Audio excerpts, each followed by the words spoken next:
சிவனடியார்களுக்கு யாராவது துன்பம் செஞ்சாங்கன்னு கேள்விப்பட்டாலே உடனே அந்த இடத்துக்கு நேரில் போய் அதை செய்தவர்களை தண்டித்து அடியார்களுக்கு தக்க நியாயம் கிடைச்சி அவர்கள் துன்பத்தை போக்குறதே தனது கொள்கையாக கொண்டிருந்தவர் கரூரில் வாழ்ந்த எரிபத்த நாயனார். சிவகாமி ஆண்டாருங்கிற அடியார் கரூர் ஆழ்நிலையப்பருக்கு தினமும் தன் கையாலே பூமாலைகளை கட்டி அதை சாற்றுறது வழக்கம். அப்படி ஒரு நாள் அவர் கோயிலுக்கு மாலையை கொண்டுட்டு போயிட்டு இருந்தப்ப எதிரே புகழ்ச்சோழ நாயனாருடைய பட்டத்து யானை மதம் பிடிச்சி வர்றவங்க போகிறவங்களெல்லாம் விரட்டிக்கிட்டு ஆக்ரோஷமாக வந்துச்சு.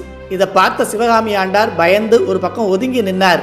இருந்தாலும் யானை அவருடைய பூக்குடையை துதிக்கையால் பிடுங்கி வீசி எரிஞ்சு அந்த மாலையெல்லாம் காலாலையும் நசுக்கி வீணாக்குச்சு.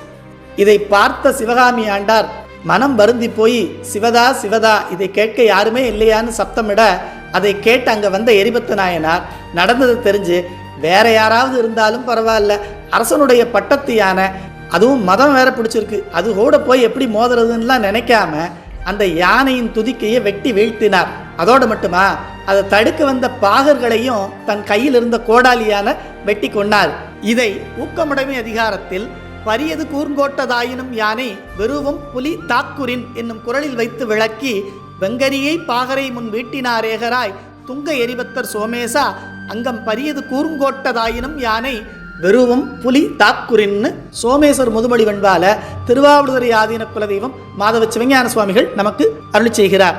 அதனால தன் பக்கம் நியாயம் இருக்கிற பட்சத்தில் மன உறுதி கொண்ட எரிபத்த நாயனார் பட்டத்து யானையே ராஜாவோட பைக்கணுமேன்லாம் நினைக்கல.